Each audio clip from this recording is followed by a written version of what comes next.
तो ठान लिया है आप लोगों ने एनसीटी 2027 को क्रैक करने का। तो इसी बात पे आप लोगों के लिए बहुत ही मोटिवेशनल लाइन है कि मिल ही जाएगी मंजिल भटकते भटकते ही सही, मिल ही जाएगी मंजिल भटकते भटकते ही सही, गुमराह तो वो हैं जो कभी घर से निकले ही नहीं। स्वागत करते हैं एक बार फिर से आपके अपने भरोसेमंद YouTube चैनल प्रिस्टाइन क्लासेस में। आज के सेशन में हम बात करने वाले हैं उन सभी स्टूडेंट के लिए जिन्होंने अपने मन में ठान लिया है कि एनसीटी 2027 को क्रैक करके इंडिया के टॉप इंस्टीट्यूट से आईटीपी कोर्स करने का, ताकि आप फ्यूचर में एक बेहतर अध्यापक के रूप में अपनी सेवाएं भारत में दे सके। तो चलिए शुरू करते हैं आज के इस सेशन को। एनसीटी 2027 का न्यू सिलेबस और एग्जाम पैटर्न क्या है, इन सब के बारे में बात करेंगे और सिलेक्शन आपका पक्का होगा तभी जब आप सिलेबस को अच्छे तरीके से समझेंगे। तो सबसे पहले आपको बताना चाहते हैं कि एनसीटी 2027 का जो फॉर्म है और एग्जामिनेशन है वो कब तक आपका होने की उम्मीद है। तो यहाँ पे एप्लीकेशन फॉर्म आपका जो है वह जनवरी में आपको आने की प्रबल संभावना यहाँ पे आपको दिखने को मिलेगी।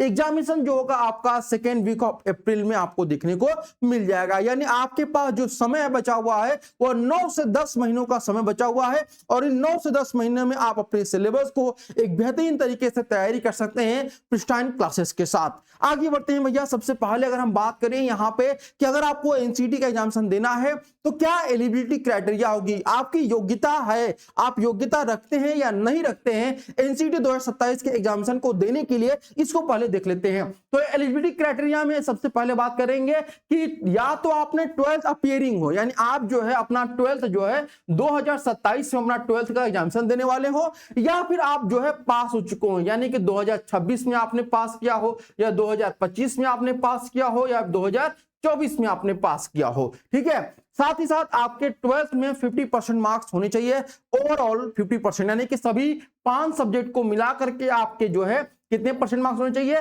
50% मार्क्स आपके होने चाहिए। साथ ही इसमें उन बच्चों को 5% का रिलैक्सेशन दिया जाता है जो SC ST PW से बिलोंग करते हैं, यानी इनको जो है अगर आप SC ST PW कैंडिडेट हैं तो आपको 45% मार्क्स भी है तो भी आप यहां पर एडमिशन के लिए एलिजिबल रहते हैं। चलिए अब आगे बढ़ते हैं, यहां पर आगे बात करते हैं कि किस प्रकार के क्वेश्चन पूछे जाते हैं।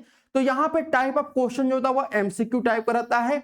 एमसीक्यू का मतलब क्या होता है, मल्टीपल चॉइस क्वेश्चन, यानी आपके जो है बहुविकल्पी प्रश्न पूछे जाते हैं। ठीक है, आगे बढ़ते हैं। ड्यूरेशन क्या होने वाला है, ठीक है, यानी ये जो आप एग्जामिनेशन देंगे इसका ड्यूरेशन क्या होगा। तो ये 3 घंटे का आपका पेपर होता है, यानी 180 मिनट का आपका जो है ये पेपर होता है। ठीक है, और ये पेपर अभी बात किया जाए तो आपका 2 शिफ्ट में 2025 में हुआ था। ठीक है, 3 शिफ्ट में जो है आपका 2026 में हुआ था, और आप ये मान चलिए कि 4 शिफ्ट में जो है 2027 में होगा, क्योंकि स्टूडेंट की संख्या जो है वह दिन प्रतिदिन आपकी बढ़ती जा रही है। तो यहां पर 4 शिफ्ट में आपका एग्जामिनेशन होने की पूरी उम्मीद आपकी 2027 में है। ठीक है, अब यहां पे बात करते हैं आपका कि ये किस प्रकार एग्जामिनेशन होता है। तो ये आपका पूरी तरीके से ऑनलाइन होता है, यानी कि सीबीटी मोड होता है, कंप्यूटर बेस्ड टेस्ट आपका कराया जाता है। तो कंप्यूटर की नॉलेज अभी से आप थोड़ा बहुत ले लीजिए। ठीक है, इसके बाद ये जो मीडियम क्या होता है, मीडियम आपका बाइलिंगुअल होता है, यानी कि जो पेपर आप देंगे वो या तो आप हिंदी में दे सकते हैं, इंग्लिश में दे सकते हैं, या फिर अपने रीजनल लैंग्वेज में भी आप दे सकते हैं।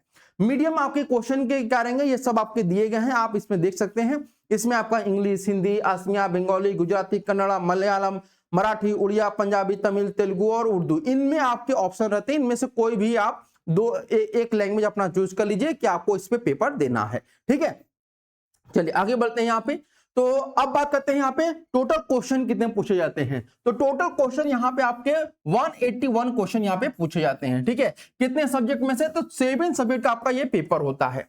ठीक है, 7 सब्जेक्ट का आपका पेपर होता है और सभी 7 सब्जेक्ट में आकर 181 क्वेश्चन आपके पूछे जाते हैं, जिसमें से आपके 160 क्वेश्चन आपको अटेम्प्ट करना होता है। To be attempted 160 question.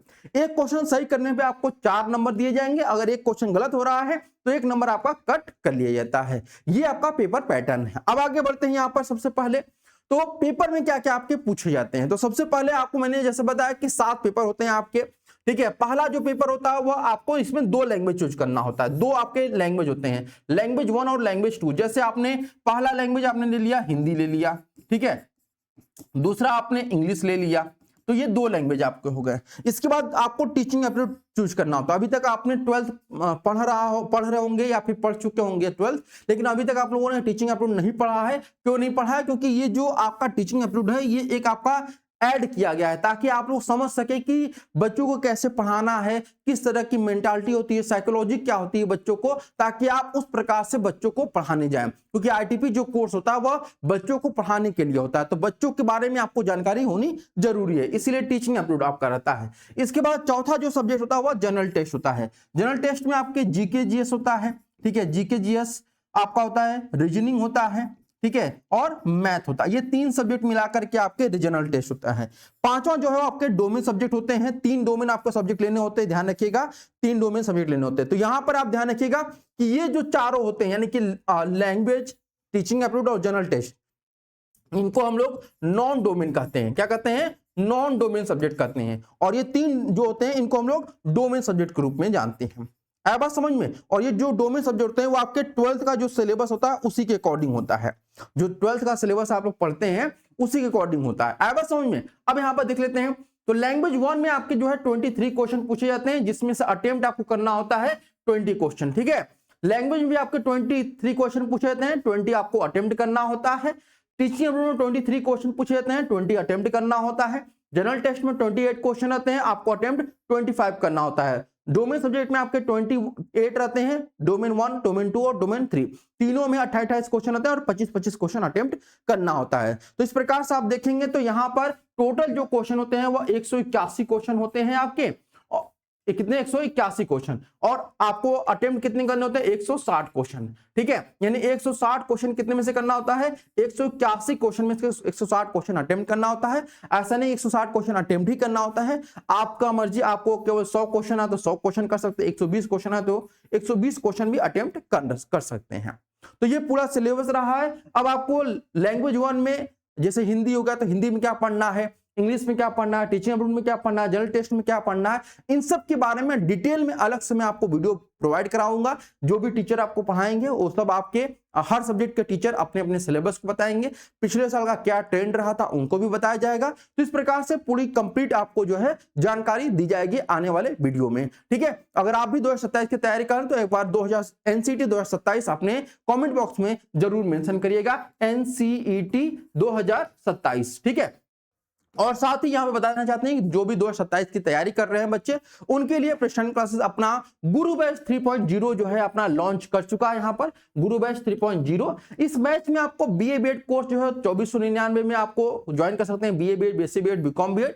और नॉन डोमेन जैसे मैंने आपको बताया कि आपके 4 सब्जेक्ट नॉन डोमेन में आते हैं तो केवल 999 में, और केवल टीचिंग ज्वाइन करना चाहते हैं तो 499 में आप ज्वाइन कर सकते हैं। ये पूरे कोर्स ज्वाइन करने के लिए आपको सिंपली क्या करना है, डाउनलोड करना होगा प्रेशनल क्लासेस के ऐप को, और वहां से आप इन कोर्सेज को ज्वाइन कर सकते हैं, ठीक है। और यहां पे अगर कोई डाउट हो तो आप दिए गए नंबर 7309733765 पे कॉल या व्हाट्सएप करके जानकारी ले सकते हैं। आज के लिए इतना ही, फिर मिलते हैं नेक्स्ट वीडियो में, तब तक के लिए आप सभी का बहुत बहुत धन्यवाद।